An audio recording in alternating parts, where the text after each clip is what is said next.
Communist पार्टीको स्थापना 2006 सालमा भएको थियो। 2006 सालको वैशाख 10 गतेका दिनमा यो स्थापना गर्ने नेता पहिलो महासचिव कर्ण पुष्पलाल हुनुहुन्थ्यो। कर्ण पुष्पलालको नेतृत्वमा 5 जना योद्धाहरूले यो देशको राजनीतिलाई परिवर्तन गर्ने, नेपालको समाजलाई रूपान्तरण गर्ने, राणाशाही लगायतका सामन्ती वर्गको सत्तालाई उन्मूलन गर्ने, समाजवाद स्थापना गर्ने उद्देश्य राखेर कम्युनिस्ट पार्टीको स्थापना गर्नु भएको थियो। तर कम्युनिस्ट पार्टीमा आउनुभन्दा पहिले कर्ण पुष्पलाल पहिले नेपाली कांग्रेसमा आउनुहुन्थ्यो। तर नेपाली कांग्रेसभित्रको सबै चीजलाई बुझिसकेपछि यो नेपाली कांग्रेसबाट क्रान्तिकारी जिम्मेवारी पूरा हुन सक्दैन, समाजवाद कांग्रेसले ल्याउन सक्दैन भन्ने ठानेर उहाँ कम्युनिस्ट सिद्धान्ततर्फ आकर्षित हुनुभयो र कम्युनिस्ट पार्टीको निर्माण गर्ने काममा उहाँले पार गर्नुभयो। आज 73 वर्षको यो बीचको लामो इतिहासलाई हेर्ने हो भने नेपालको कम्युनिस्ट आन्दोलनले धेरै उकाली ओह्राली फेरि उकाली यही बाटोको यात्रा पार गर्दै आजको बिन्दुमा आइपुगेको छ। मैले पार्टी संस्था लिने बेलामा पुरानो भनिएको पार्टी नेपाल कम्युनिस्ट पार्टीको आधिकारिक भनिएको पार्टी त्यसको नेतृत्वमा केशवचन्द्र रायमाझी थिए। केशवचन्द्र रायमाझी महासचिव थिए। तर उनले आत्मसमर्पणवादी नीति लिए, राजाको शासनलाई समर्थन गर्न पुगे, पञ्चायती व्यवस्थाको पक्षपोषक बन्न पुगे, कम्युनिस्ट सिद्धान्तलाई तिलाञ्जली दिए, आन्दोलनबाट विमुख भए, किसान आन्दोलनको विरोधी भए। त्यो भइसकेपछि पुष्पलालबाट विद्रोह गर्नु पर्यो। केशवचन्द्र रायमाझीसँग विद्रोह गर्नु पर्यो। विद्रोह गरेर कर्ण पुष्पलालले अर्को पार्टी बनाउनु भयो, नेपाल कम्युनिस्ट पार्टी। हामी भन्थ्यौं पुष्पलाल समूह। त्यतिखेर अर्को पार्टी थियो नेपाल कम्युनिस्ट पार्टी तुलसीलाल समूह। त्यतिखेर अरु कम्युनिस्टहरू पनि थिए पूर्वी नेपालमा, त्यो पनि मनमोहन अधिकारीको नेतृत्वको अर्को समूह। पश्चिम नेपालमा जिल्ला कमिटी त्यो बेलामा भए तापनि, प्रदेश कमिटी त्यो बेलामा भए तापनि मोहन विक्रम समूह, यी अनेक साना साना समूह थिए। अनेक समूह भए पनि सबै मार्क्सवादको प्रचार गर्थे, सबै कम्युनिस्ट पार्टीको प्रचार गर्थे, सबै नेपालमा समाजवाद ल्याउनु पर्छ भन्थे र तलको आधार निर्विस्तार गर्दै गर्दै गर्दै अगाडि बढिरहेका थिए। हो यस क्रममा त्यो बेला पुष्पलालको पार्टी अलिकता सक्रिय थियो सबभन्दा बढी र सक्रियताका साथ अघि बढ्ने क्रममा त्यतिखेर पुष्पलाल देशबाट निर्वाचित हुनुभएको थियो। इन भारतमा बस्नुहुन्थ्यो बनारसमा र भारत नेपालमा गिरफ्तार गर्ने स्थिति बनेको थियो। पार्टीहरू प्रतिबन्धित थिए, नेताहरू राजनीति गर्न पाउँदैनथे। त्यस्तो अवस्थामा उहाँले भारतमा बसेर भए पनि नेपालमा पार्टी बनाउने काम गर्नुभएको थियो। त्यतिखेर म कलेजमा पढ्थेँ, वीरगञ्जको कलेजमा आइकम पढ्दै थिएँ। त्यसपछि मैले 5 जनाको म आफै भएँ, त्यसको जिम्मेवारी मेरै भयो। त्यस बेलाको आन्दोलनहरू सुस्ताको जमिनमा नेपालको अधिकारलाई सुनिश्चित गर्ने देशभरि आन्दोलन चलेको थियो। महेशपुरको जग्गाको विवादमा नेपालको भूमि हो त्यो भन्ने आवाज बुलन्द भएको थियो। राधिकापुरको बाटो हामीले समुद्रसम्म जानका लागि बंगलादेश भएर पाउनुपर्छ भन्ने आवाज उठेको थियो। यी सबै आन्दोलनको अग्रपंक्तिमा हामी थियौं। हामी विद्यार्थीहरू, प्रगतिशील विद्यार्थीहरू, क्रान्तिकारी विद्यार्थीहरू, र यसले विद्यार्थीहरूको माझमा राम्रो प्रभाव विस्तार गरेको थियो। आज तपाईहरु त निकै ठूलो संख्यामा हुनुहुन्छ। पार्टी सदस्यता प्राप्त गर्नका लागि यहाँ आउनु भएको छ। पार्टीको सदस्यता तपाईले हासिल गर्ने क्रममा शपथ ग्रहण पनि गर्नु भएको छ। के शपथ ग्रहण गर्नु भएको छ तपाईले सम्झिनु पर्दछ। तपाईले कम्युनिस्ट पार्टीको सिद्धान्तप्रति प्रतिबद्धता व्यक्त गर्नु भएको छ। असल आचरण अवलम्बन गर्ने कुरा गर्नु भएको छ। क्रान्तिकारी बन्ने प्रण गर्नु भएको छ। देश र जनताको हितको निम्ति समर्पित हुन्छुबाट प्रतिबद्धता व्यक्त गर्नु भएको छ। हो राजनीतिको उद्देश्य सेवा, देशभक्तिको भावना, जनताको सेवा गर्ने भावना, जनताको दुःख र कष्टमा साथ दिने एउटा संकल्प, जनताको पीडा र वेदनामा मलम लगाउने, जनताको साथमा काँधमा काँध मिलाएर अगाडि बढ्ने यो संकल्प हो। राजनीतिको उद्देश्य के? राजनीति भनेको नीतिको पनि राजा हो। नीतिको पनि महानीति राजनीति। त कस्तो नीति? हामीले देश, हाम्रो देश नेपाल, स्वतन्त्र नेपाल, स्वाभिमानी नेपाल, यस्तो नेपाल निर्माण गर्ने हाम्रो उद्देश्य हो। नेपालमा स्वतन्त्रता दिवस मनाइँदैन। तपाईलाई थाहा छ किन मनाइँदैन? किनभने नेपाल कहिले पनि परतन्त्र भएन। यो कसैको पनि उपनिवेश भएन। कसैको पनि उपनिवेश नभएको हुनाले उपनिवेश बनाउने कोसिस भयो, तर हाम्रा पुर्खाहरूले ब्रिटिस उपनिवेशवादीहरूलाई नेपालको भूमिमा छिर्न दिएनन्, खेदेर पठाए। अमरसिंह थापादेखि लिएर यस्ता योद्धाहरूले। फलस्वरूप नेपाल कहिले पनि कसैको दास भएन, उपनिवेश भएन। उपनिवेश नभएको हुनाले नेपालमा स्वतन्त्रता दिवस मनाउनु पर्ने आवश्यकता रहेन। तर नेपालमा तीनटा प्रजातन्त्र दिवस मनाइन्छ। एउटा राणा शासनका विरुद्धमा 7 सालमा क्रान्ति भयो, त्यसको प्रजातन्त्र दिवस मनाइन्छ। 46 सालमा पञ्चायती तानाशाहीलाई उखेर फ्याँकियो, त्यसलाई पनि फेरि प्रजातन्त्र दिवस भनिन्छ। त्यसपछि 62-63 को जनक्रान्ति भयो, त्यसलाई पनि प्रजातन्त्र या लोकतन्त्र दिवस भनिन्छ। अझै गणतन्त्र आएको हुनाले गणतन्त्र दिवस पनि भनिन्छ। समग्रतामा भन्ने हो भने नेपालमा डेमोक्रेसी डे मनाइन्छ, रिपब्लिक डे मनाइन्छ, निरंकुश सत्ताबाट मुक्तिको दिनहरू मनाइन्छ। त निरंकुश सत्ताका विरुद्धमा पटक पटक लड्नु पर्यो। हामी 104 वर्षको राणा शासनका विरुद्धमा, 30 वर्षको पञ्चायती तानाशाहीका विरुद्धमा, त्यसपछि झन्डै झन्डै 3 वर्षको 4 वर्षको लामो ज्ञानेन्द्र शाहीका विरुद्धमा। यी सबै संघर्षमा हामीले नेपालको राजनीतिमा देखेका छौं। कम्युनिस्ट पार्टी जहिले पनि संघर्षको मैदानमा उभिएको छ। त्यसो हुनाले तपाई अहिले पार्टीको सदस्यता लिनुभएका सबै कमरेडहरूले के ख्याल गर्नु पर्यो भने तपाईहरुले जहिले पनि देशको हितलाई केन्द्रबिन्दुमा राख्नुहोस्, जनताको हितलाई केन्द्रबिन्दुमा राख्नुहोस्। देश र जनतालाई नै आफ्नो सम्पूर्ण राजनीतिको मूल उद्देश्य उनीहरूको हित र कल्याणको निम्ति लाग्ने हो भन्ने कुरालाई मनन गर्नुहोस्। अहिले आएर आन्दोलनहरूमा, पार्टीहरूमा विकृति फैलिएको छ, मानिसहरूमा विसंगति फैलिएको छ।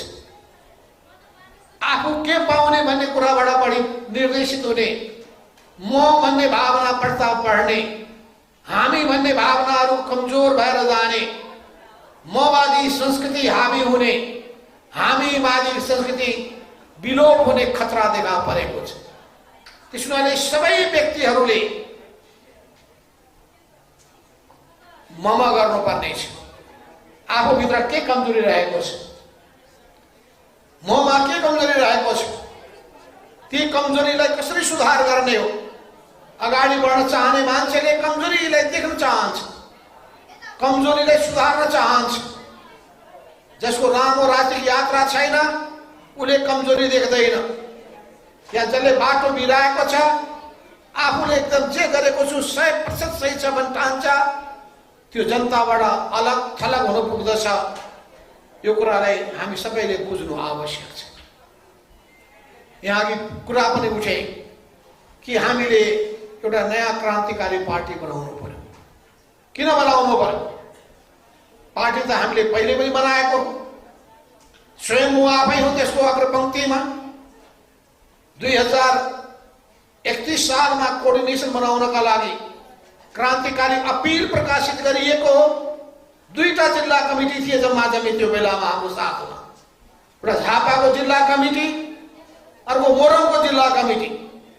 यो 2टा जिल्ला कमिटीले आँट गरे, अग्रसरता लिएर 31 सालमा क्रान्तिकारी अपील निकाले।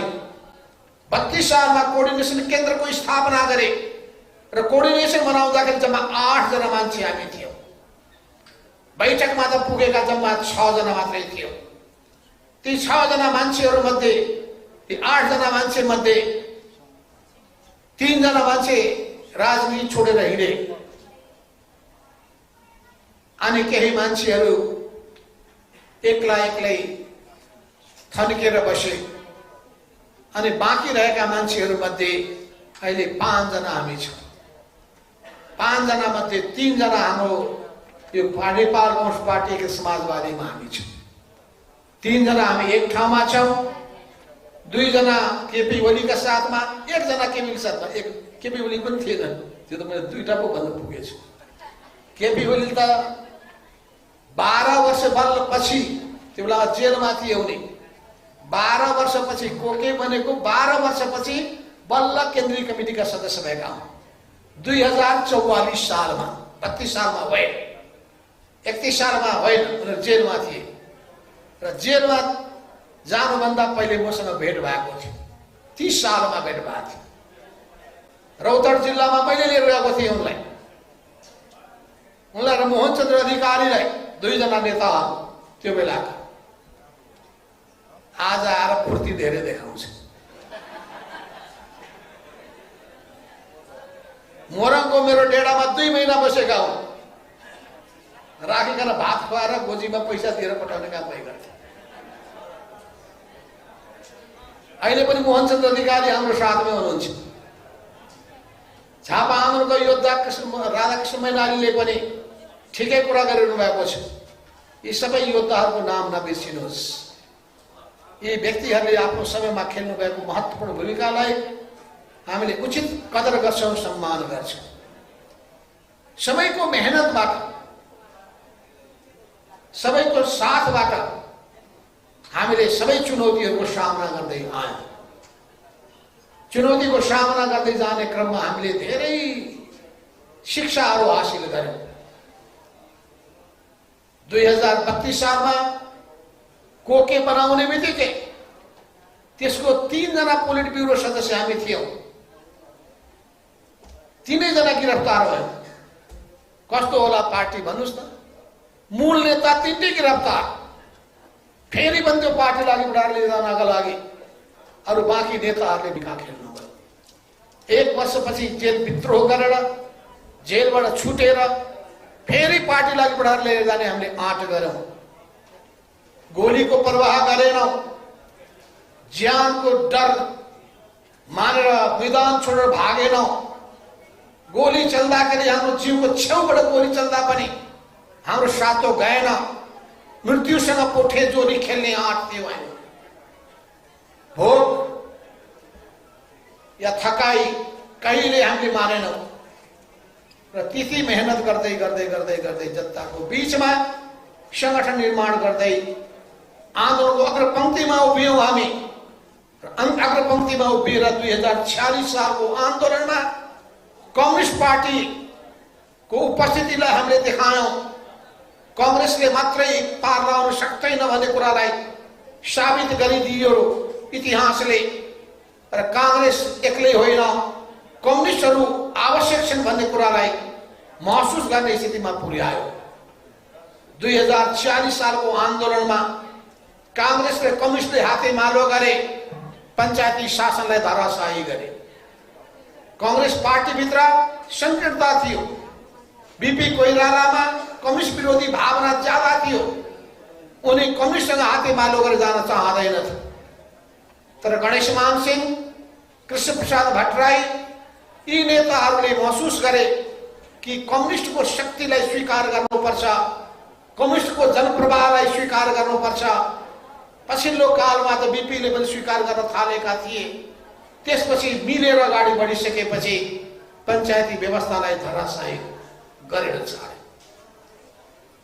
त्यसपछि फेरि तेस्रो पटक ज्ञानेन्द्रको तानाशाहीका विरुद्धमा लड्दाखेरि फेरि तीनटा शक्तिहरू मिल्नु पर्यो।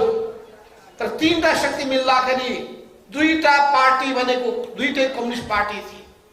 एउटा एमाले थियो, अर्को माओवादी थियो र एउटा थियो कांग्रेस।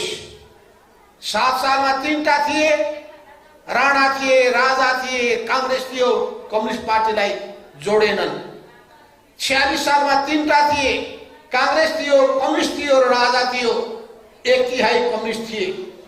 62-63 मा तीनटा शक्ति फेरि देखिए, दुईटा कम्युनिस्ट, एउटा कांग्रेस, 2/3 शक्ति कम्युनिस्टले हासिल गरे। त्यसैले हामीले भनेका थियौं कम्युनिस्ट पार्टी टुक्रियो भनेर नआत्तिनुहोस्। टुक्रिए पनि कम्युनिस्टमै मान्छे कम्युनिस्टै सिद्धान्तमा छ भने, कम्युनिस्ट आदर्शको निम्ति समर्पित छ भने, मार्क्सवाद लेनिनवादको प्रचार गर्छ भने, समाजवादको पक्षमा उभिन्छ भने, वैज्ञानिक समाजवादको निम्ति समर्पित हुन्छ भने, अन्तमा इमानदार कम्युनिस्टहरू फेरि एकै ठाउँमा आउनै पर्छ। इमानदार कम्युनिस्टलाई फेरि मिलाउने नेता चाहिन्छ, सबैलाई समेट्ने मान्छे चाहिन्छ। टुटाउने फुटाउनेहरू हुन्छन्। जसरी केपी ओलीले कम्युनिस्ट पार्टीलाई टुटाउने काम गरे, फुटाउने काम गरे, संविधानमाथि प्रहार गरे, संविधानलाई कुल्चिने कोसिस गरे, कुल्चिने काम गरे, संसदलाई विघटन गरे, कम्युनिस्ट पार्टीलाई टुक्रियाइदिए र त्यसपछि अदालतको फैसलाको नाउँमा मिलिसकेको पार्टीलाई टुक्र्याउने काम गरे।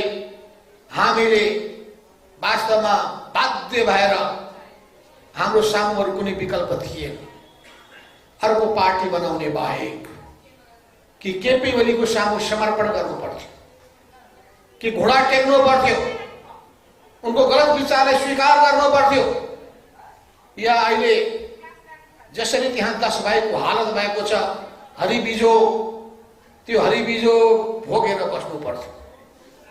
के त्यही हामी चाहन्थ्यौं? त्यो किमाट त त्यसको स्वीकार हुन सक्दैन। त्यसुनाले आँट गर्यौं हामीले, शक्तिशाली झैं उभियौं हामी, चट्टानी अडानमा उभियौं हामी। साथ दिने नयाँ पुस्ताहरूतर्फ हामी आशावादी भएर हेर्यौं हामी। र आज हामी नेपालको राजनीतिमा आफ्नो उपस्थिति देखाइरहेका छौं। मेचीदेखि महाकालीसम्म 77 जिल्लामा हाम्रो पार्टीको संगठन छ।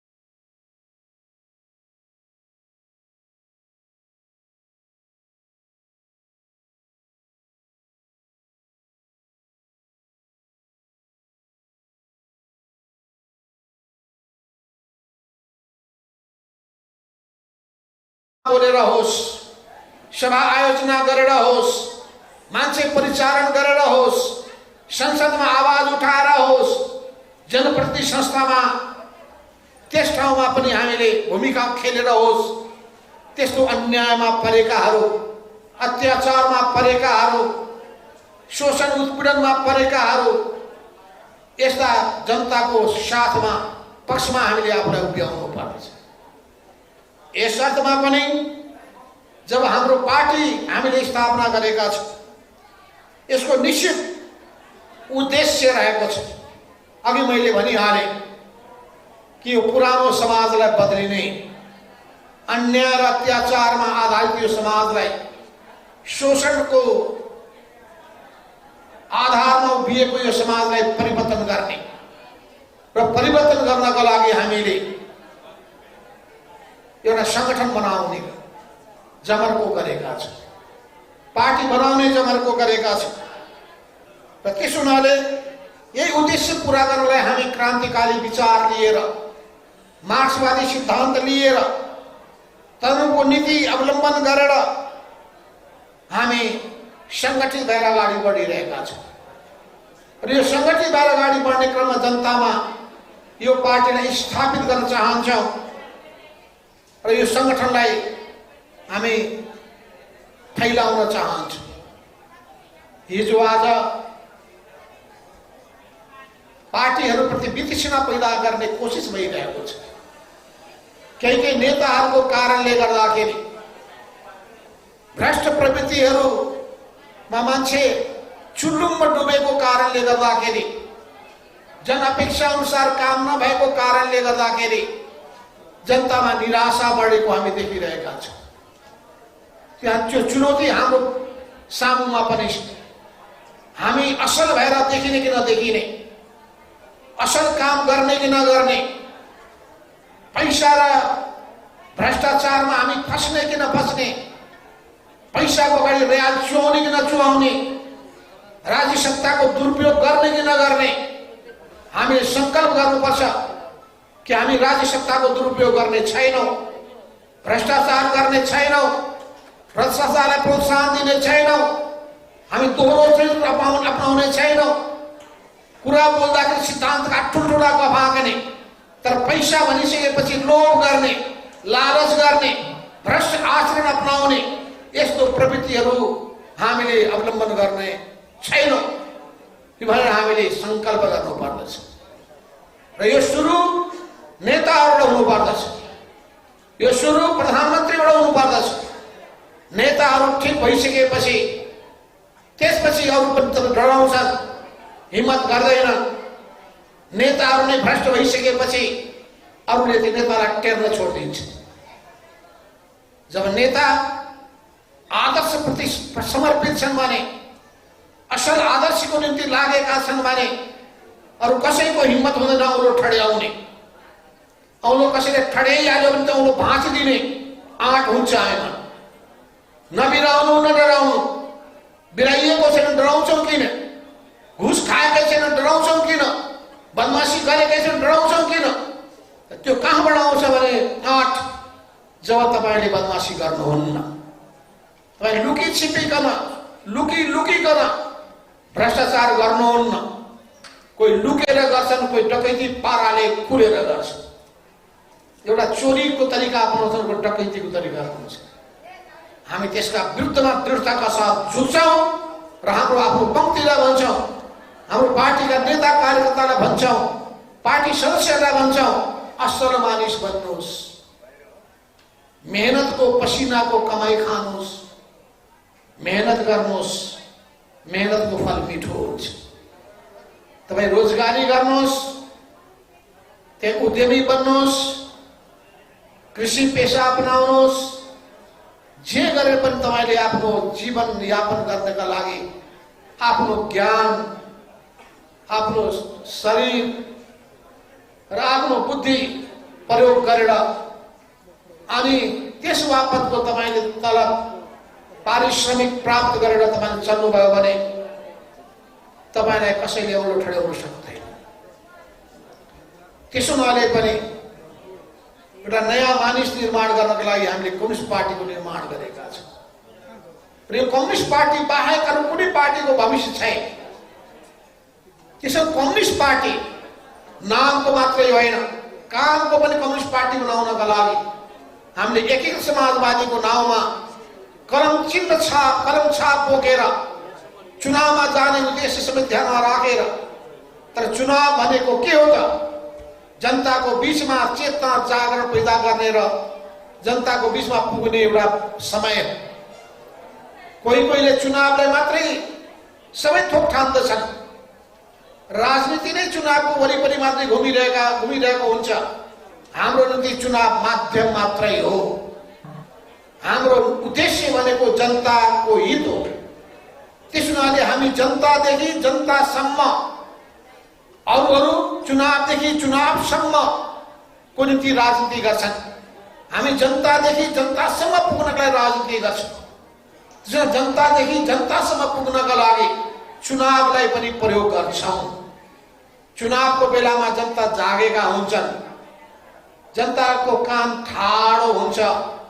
कसले के भन्न चाहन्छन् सुन्न चाहन्छन्। पर्चा लिएर जान्छौँ, पोस्टर लिएर जान्छौँ, अनि भाषण गर्ने, घर घरमा सानो हाते बिल पुर्याउने, हामी यस्तो खालका पार्टी हो भने बताउने अवसर हुन्छ। तर यो अवसर मात्रै होइन, हामी 12 महिना जनताको बीचमा पुगिरहेका हुन्छौँ। चुनावको बेलामा सबै पार्टी जानुपर्ने भएको हुनाले उनीहरूले भोट कसलाई खसाल्छन् त्यो महत्त्वपूर्ण कुरा हो। जनता जागृत जनताले मात्रै बुझेको पार्टीमा भोट खसाल्छ। जनता जागेका छैनन् भने, जनता सचेत छैनन् भने, जनता प्रतिबद्ध छैनन् भने, त्यो पार्टीलाई असल ठान्दैनन् भने उनीहरू अनेकौं किसिमको भ्रममा पर्छन्, अनेक किसिमको लोभमा पर्छन्, अनेक किसिमको जालमा पर्छन्।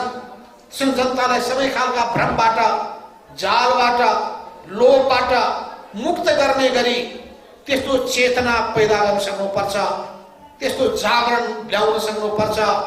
जनतालाई भन्नुपर्छ कि चुनावको बेलामा तपाईलाई एकचोटि ठगेर अनि सारा देश लुट्नका लागि, जनतालाई चुस्नका लागि यी लुटेराहरू आएका छन्, यसलाई राम्ररी चिन्नुहोस्। हामी त्यस्तो होइनौँ।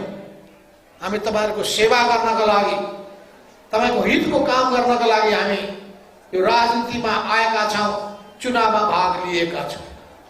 युवाहरूको ठूलो समस्या रोजगारीको समस्या छ। रोजगारी कसरी प्रदान गर्ने, नेपालको अर्थतन्त्रलाई कसरी रूपान्तरण गर्ने, यो अर्को ठूलो चुनौती छ। पार्टी निर्माण गर्ने कुरा भनेको के उद्देश्यका लागि हो? अघि मैले भने समाज परिवर्तन गर्नका लागि हो। समाज परिवर्तन गर्नका लागि हो भने हामीले 4वटा क्षेत्रमा ध्यान दिनेछौँ। एउटा राजनीतिक क्षेत्रमा, अर्को आर्थिक क्षेत्रमा, तेस्रो सामाजिक क्षेत्रमा, चौथो सांस्कृतिक क्षेत्रमा। यी 4वटै क्षेत्रमा ध्यान दिनुपर्छ। सांस्कृतिक भनेको मान्छेको कस्तो संस्कार छ, कस्तो किसिमको बानी बेहोरा छ, कस्तो किसिमको उनको चलन चल्तीहरू छ, यी सबै कुराहरू सांस्कृतिक कुराले प्रभाव पार्छ। त्यसो हुनाले हाम्रो गीत, हाम्रो संगीत तदनुरूपै हुनुपर्दछ। क्रान्तिकारी विचार बोकेको, परिवर्तनको आकांक्षा बोकेको म यी दुवै गीतकार साथीहरूलाई धेरै धेरै धन्यवाद दिन चाहन्छु। तपाईले गीत रचना गर्नुभयो। म ती कलाकार साथीलाई धन्यवाद दिन चाहन्छु। त्यो गीतलाई तपाईले त्यसपछि संगीतमा ढाल्नुभयो, नृत्यमा रूपान्तरण गर्नुभयो र मानिसहरूको ध्यान आकर्षित गर्ने गरी अनि त्यसपछि यसलाई असाध्यै लोकप्रिय बनाउने कोसिस पनि गर्नुभयो। सबै कलाकार साथीहरूलाई पनि विशेष धन्यवाद छ। राजनीतिको अगाडि संस्कृति अगाडि बढ्नै पर्छ। राजनीतिको अगाडि साहित्य अगाडि बढ्दछ। किन राजनीतिले साहित्यको माध्यमबाट जनतामा पुग्ने काम गर्दछ, संस्कृतिको माध्यमबाट त्यो गति प्राप्त गर्दछ। यस अर्थमा त्यो राजनीति सुहाउने गीतहरू, संगीतहरू, रचनाहरू, पुस्तकहरू हामीले तयार गर्नु पर्दछ र त्यसबाट जनतालाई प्रशिक्षित पनि गर्न काम गर्नु पर्दछ। यस अर्थमा पार्टीको दलले विचार बुझेको छ, तर त्यो विचार बुझेका मान्छेले राजनीतिक क्रान्तिको अगुवाई गर्दछ। राजनीतिक क्रान्तिको अगुवाई गरेर नै हामीले राणा शासन र पुरानो सामन्तवादलाई ढाल्यौं। 62-63 मा हामीले सामन्तवादका बाँकी अवशेषहरूलाई पनि उन्मूलन गर्यौं र नेपाली समाजलाई पुँजीवादको प्रारम्भिक चरणमा अहिले पुर्याउने काम गरेका छौं। अब हाम्रो उद्देश्य भनेको समाजवादको स्थापना गर्ने हो, समाजवादी क्रान्तितर्फ अगाडि बढ्ने हो र समाजवादको उद्देश्य भनेको न्याय हो, न्यायपूर्ण समाजको स्थापना गर्ने हो। समाजवादको उद्देश्य भनेको समानता हो, समानतायुक्त समाजको स्थापना गर्ने हो। समाजवादको उद्देश्य भनेको विकास हो, यथास्थितिवाद होइन, विकासको गतिलाई तीव्र बनाउने हो। समाजवादको उद्देश्य समृद्धि हो, समृद्धि आम जनताको जीवनलाई समृद्ध बनाउने हो, जनताको जीवनलाई सुखी बनाउने हो। सुखी नेपालीको हाम्रो आकांक्षा हो, खुशियाली दिने हाम्रो उद्देश्य हो। त्यसैले हाम्रो राजनीतिको मूल जोड बनेको जनता नै हो। जनता नै हाम्रो परिवर्तनको मूल शक्ति हो। इतिहासको निर्माता जनता नै हो। जनतालाई संगठित जागृत गर्ने र संगठित गर्ने अनि परिचालित गर्ने, चेतना दिने, संगठित गर्ने र आन्दोलित गर्ने, यी तीनटा कुरामा ध्यान दिनुहोस्। चेतना बिना सम्भव छैन, संगठन बिना पार लाग्दैन, परिचालन बिना हुँदैन। त्यसैले तपाईले विचार त दिनुभयो, संगठन बनाउनु भएन, त्यो छरिएको हुन्छ शक्ति। संगठन बनाउनु भयो तर तपाईले गतिशील बनाउनु भएन, त्यो त्यतिकै कागजमा सीमित हुनु पुग्दछ संगठन। त्यसैले यी तीनटै कुरा जरुरी छ। सबभन्दा महत्त्वपूर्ण कुरा परिचालन हो, आन्दोलन हो, जनतालाई आन्दोलित गर्ने कुरा हो, परिचालित गर्ने कुरा हो, जनसङ्घर्षमा उतार्ने कुरा हो। र त्यसैले यदि हामी आफ्नो समुदायको जनताको हित गर्नका लागि, त्यो समुदायलाई उत्साहित गर्नका लागि लाग्दैनौँ भने समुदायसँग जोडिएको संगठनको कुनै अर्थ हुँदैन। युवाहरूका एक भारी समस्याहरू छन्। ती समस्याहरू सबभन्दा बढी शिक्षासँग जोडिएको होला, दोस्रो भनेको सिपसँग जोडिएको होला, तेस्रो भनेको रोजगारीसँग जोडिएको छ। र यस सबैको निम्ति राम्रो सिप सिकाउने, सिपयुक्त जनशक्ति निर्माण गर्ने र देशभित्रै रोजगारीका अवसरहरू उनीहरूलाई उपलब्ध गराउने, राज्यले पनि उनीहरूलाई आवश्यक परामर्शहरू दिने, सहयोगहरू उपलब्ध गराउने। यदि विदेशमै जानु छ भने पनि सिपयुक्त जनशक्तिलाई पठाउने, बढी कमाई गरेर उनीहरूले घरमा देशमा पठाउन् र त्यो पैसालाई राष्ट्रिय पुँजीको रूपमा विकास गर्ने, ती राष्ट्रिय पुँजीलाई नेपालको विकासमा प्रयोग गर्ने, यी सबै कुराहरूमा ध्यान पुर्याउनु पर्ने आवश्यकता पर्छ। त्यसैले मैले भने कि राजनीतिक, आर्थिक, सामाजिक, सांस्कृतिक यी सबै चिजहरूमध्ये हामी आर्थिक क्रान्तिको प्रक्रिया पूरा गरेका छौँ। अब हामीले आर्थिक क्रान्तिमा जुट्नु पर्नेछ। यो आर्थिक क्रान्तिमा जुट्नका लागि हामीले कस्तो किसिमको आर्थिक नीति अवलम्बन गर्ने, नेपालको विशेषता के हो, नेपाली समाजका समस्याहरू के हुन्, के गर्दाखेरि नेपालमा रहेका साधन स्रोतको अधिकतम उपयोग गर्न सकिन्छ, यसमा तपाईँ हाम्रो ध्यान पुग्नु पर्दछ। त्यसैले सबभन्दा पहिलो कुरा के हो भने हामी बसिरहेको समाज कस्तो छ त्यसलाई बुझ्नु पर्यो। समाज कस्तो छ, समाज कस्तो छ भने बुझ्नका लागि समाजका सम्बन्धहरू कस्ता छन्, मानिस मानिस बीचको सम्बन्ध कस्तो छ, मानिस मानिस बीचको